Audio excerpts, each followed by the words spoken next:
నల్లగొండ జిల్లా ఐటిపాముల lift irrigation project పనులను మంత్రి ఉత్తమ్ కుమార్ రెడ్డి పరిశీలించారు. ఐటిపాముల లిఫ్ట్ను డిసెంబర్లోపు పూర్తి చేస్తామని మంత్రి అన్నారు.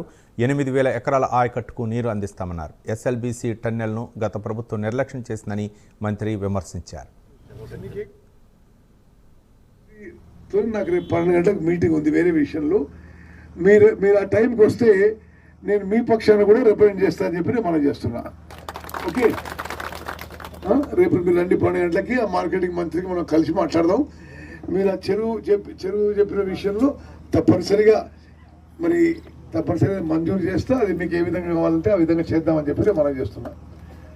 సరే, నేను మీరేమనుకోదు వెనక ఉన్న విషయంలో కూర్చొని మాట్లాడుతున్నాను. ఎందుకంటే ఆ మీడియాకి ఇది ఈజీగా అవుతుంది. నేను కొన్ని విషయాలు రాష్ట్ర వ్యాప్తంగా పోవాల్సిన విషయాలు మాట్లాడదలుచుకున్నాను. సరే, ముందుగా ఇక్కడ లోకల్ ఇష్యూస్ మాట్లాడి నేను రాష్ట్ర ఇష్యూస్ మాట్లాడతాను. ఐటిపాముల లిఫ్ట్ పూర్తి చేయడానికి మేము కట్టుబడి ఉన్నాము. డిసెంబర్ లోపు పూర్తి స్థాయిలో కాలువల ద్వారా డిస్ట్రిబ్యూటర్ నెట్వర్క్ కానీ పైప్